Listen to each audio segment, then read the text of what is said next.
boa tarde. Estamos aqui no 7º Encontro Nacional dos Advogados da área de Previdência Complementar e eu acabei de dar uma palestra, fazer uma apresentação sobre a alienação fiduciária envolvendo as entidades de Previdência Complementar. E na minha apresentação, o que foi abordado foi exatamente que esse novo mecanismo ele oferece para as entidades de previdência complementar. E a importância dele é relacionada ao novo regulamento, à resolução que estabeleceu no ambiente dos financiamentos de imóveis por parte dessas entidades de previdência complementar a exigência da previsão de uma cláusula de alienação fiduciária. Então, o que foi analisado? O que foi analisado na palestra foi, primeiro, de que maneira essa alienação fiduciária ela é apresentada como um mecanismo relacionado às outras garantias reais com uma vantagem ou com vantagens, que seriam vantagens de duas naturezas. Primeiro, a vantagem em relação à sua eficácia. Por quê? Porque ela traz uma peculiaridade em relação às outras garantias, como a hipoteca, por exemplo. E essa vantagem é aqui, em relação, obviamente, à situação, à posição das entidades. É que no âmbito da alienação fiduciária, a entidade ela tem um direito real sobre uma coisa própria. Porque ao outorgar, ao conceder esse financiamento, a entidade ela se torna proprietária sob uma condição resolúvel, que é o pagamento por parte de quem toma o financiamento, mas ela se torna proprietária daquele imóvel. Então ele tem uma garantia sobre um bem próprio da entidade. Isso oferece um conforto e importantes consequências, como primeiro, a questão da segurança da entidade com relação a uma eventual insolvência por parte do participante que toma o financiamento. Uma outra vantagem, por exemplo, esse participante, o tomador desse financiamento, ele não pode realizar uma alienação fiduciária, com relação a essa propriedade fiduciária de primeiro grau, de segundo grau, ele não pode fazer isso, porque a questão da disposição, a coisa permanece, a coisa de propriedade resolúvel do credor fiduciário da entidade. Então, isso é do plano da efetividade, da eficácia dessa garantia, por se tratar de coisa que vai permanecer, vai ficar no patrimônio da entidade. Um segundo aspecto que foi abordado foi o aspecto da rapidez que esse mecanismo oferece para as entidades, ou que oferecerá para as entidades de previdência fechadas de previdência complementar, que diz respeito aos procedimentos extrajudiciais e judiciais que envolvem esse mecanismo.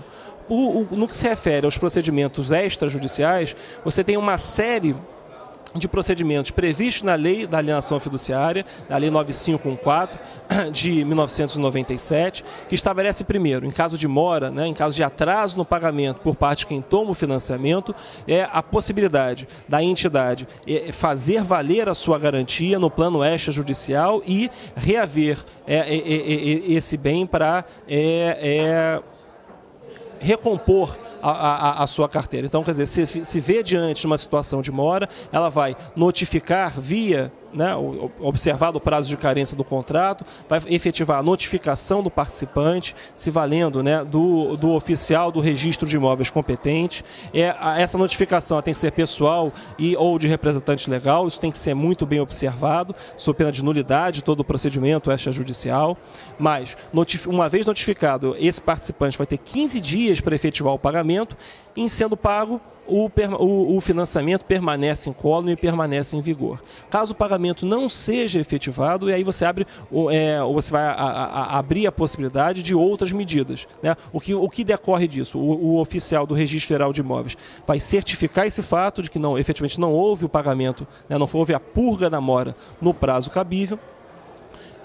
Vai ser certificado isso, a entidade vai proceder ao pagamento do imposto de transmissão ou laudêmio, se for o caso, e aí vai se consolidar na propriedade. Aquela propriedade dela, que era da entidade, que era resolúvel, mediante pagamento, considerando que o pagamento não foi efetuado, ela se consolida como proprietária, e aí a partir desse momento vai ser efetivado o registro, ela vai ter 30 dias para efetivar o leilão do bem e efetivamente fazer valer a sua garantia. Então essa é uma vantagem muito grande, que você não precisa recorrer ao Poder Judiciário para fazer valer essa garantia. Em um outro plano, são as medidas judiciais que podem ser tomadas, e aí ela vai ter à sua disposição a ação de reintegração de posse, com previsão de liminar, independente daqueles requisitos, né, do Código de Processo Civil, a questão da existência da posse, da discussão se a posse é nova ou se a posse é velha, se tem mais de um ano, se não tem, e ele vai fazer o que a entidade, o que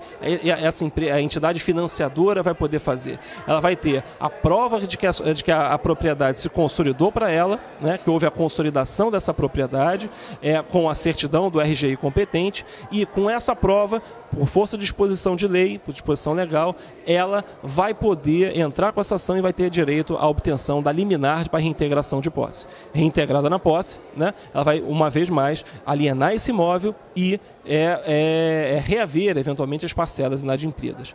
Depois da apresentação do plano da efetividade e da rapidez que são, né, oferecidas por esse mecanismo, para atrair os créditos, né, a concessão, estimular a concessão de créditos imobiliários, a gente abordou um pouco do que vem sendo discutido no plano do Poder Judiciário, com diversos encontros entre a sociedade civil e o Poder Judiciário, para justamente assegurar a efetividade desse mecanismo. Discussões envolvendo a liminar, né, em que condições a liminar de reintegração de posse ela é conferida, com relação aos reflexos de ações revisionais, medidas por parte de eventual tomador, né, desses financiamentos, para obstar, para atrasar a efetivação dessa garantia, de que maneira isso é refletido, como o Judiciário tem visto isso, foram questões que foram analisadas. E, finalmente, a gente analisou uma questão muito importante, uma questão envolvendo a recente discussão, que está em curso, né, uma discussão em curso no Supremo Tribunal Federal,